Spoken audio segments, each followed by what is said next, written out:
लोकसभा निवडणुकीच्या निकालाला अवघे काही तास शिल्लक आहेत आणि आपण शोधतोय की उमेदवार नेमकं काय करतायत.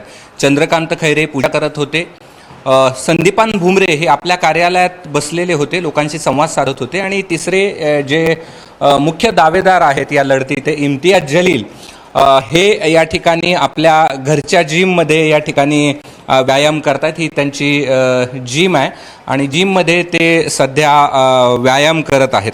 खरं तर प्रत्येक उमेदवाराच्या मनामध्ये धाकधूक असते की आता काही तासात निकाल आहे, आपण खूप मेहनत केली आहे, रात्र जागून काढलेले आहेत, लोकांशी संवाद साधलेला आहे, आपल्याला निवडून द्या असं आव्हान केलं आहे. मात्र हे सगळं असताना जशी 12वीची परीक्षा होते ते विद्यार्थ्याला निकाल जसजसा जवळ येतो तसतसा जशी धाकधूक होते तशी उमेदवार होत असेल. काही तास शिल्लक आहे, तुम्ही मात्र जिम करण्यात व्यस्त आहेत.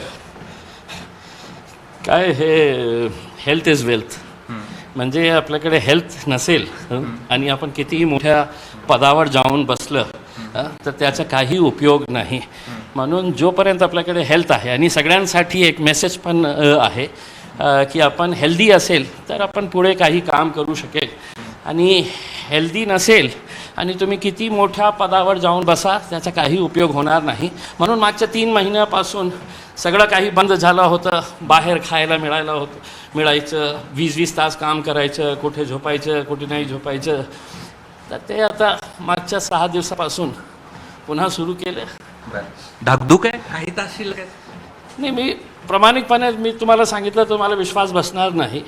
एकदा निवडणूक झाली, संपली, तर सिक्रेट बॅलेट यालाच म्हणता ना, की तुम्ही कितीही कॅल्क्युलेशन करा, काय लोकांनी कुणाला मतदान केलेलं आहे हे कुणाला माहीत नाही आहे. तुम्ही तुमच्या परिवारातल्या सदस्यांना विचारा, बहुतेक तेही त्यांनी सांगितलं की नाही आम्ही इम्तियाज जलीलला दिलं किंवा आम्ही खैरे साहेबांना दिले, भुमरे साहेबांना दिले. तर सिक्रेट बॅलेट यालाच म्हणतात. आता 4 तारखेला बघू काय होतं. उद्याच की उद्याच 24 तास राहिलेले आहे. आत्मविश्वास किती आहे, म्हणजे खूप काम केलेले आहे. आणि मला असं स्वतःला असं वाटतं की निकाल काही असू द्या, लोकांनी मला खूप भरभरून प्रेम दिलेले आहे. 2019मध्ये जेव्हा मी गावामध्ये जायचो तर लोकांना हेही माहीत नाही होतं की हे कोण आहे. माझं नावही प्रॉपरली ते उच्चारण करू शकत नाही होते. आज गावामध्ये गेल्यानंतर तो ग्रामीण भागातला शेतकरी येतो आणि सांगतो की मी तुमचा व्हिडिओ बघितला लोकसभामध्ये भाषण देताना. युवा म्हणतं की साहेब तुम्ही जे स्पोर्ट्सच्या संदर्भात बोललो होतो, ते जे प्रेम मिळालेलं आहे ना ते खूप बहुमूल्य आहे. कुणी पूजा करताय, कुणी कार्यालयात व्यस्त आहे, तुम्ही मात्र व्यायाम करता आहात. चेहऱ्यावर काही टेन्शन वगैरे काही दिसत नाही. माझं काही टेन्शन नाही, काही टेन्शन नाही आहे. काय आहे कृष्णा की काय होणार, सिर्फ 2 ही ये है, या तो आप हारेंगे या जीतेंगे. उसमें मी असे अनेक लोकांना बघितलेले आहे ज्यांनी आयुष्य टाकलेले आहे पण ते कॉर्पोरेटर होऊ शकले नाही. मला तर हे या गोष्टीचा अभिमान आहे की मी 28 दिवसपूर्वी आलं होतं, आमदार झालं. 22 दिवसापूर्वी निर्णय घेण्यात आला हो की लोकसभाची निवडणूक लढायचं आहे, खासदार झालं. आता I have done it, I have proved it.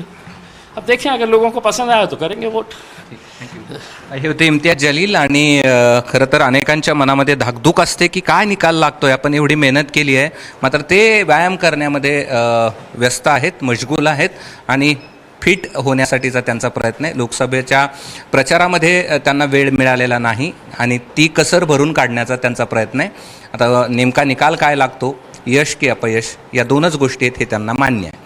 Cameraman Dhananjay दारुंटेसह me Krishna Kende, ABP माझा, छत्रपती संभाजीनगर. ABP माझा, उघडा डोळे बघा नीट.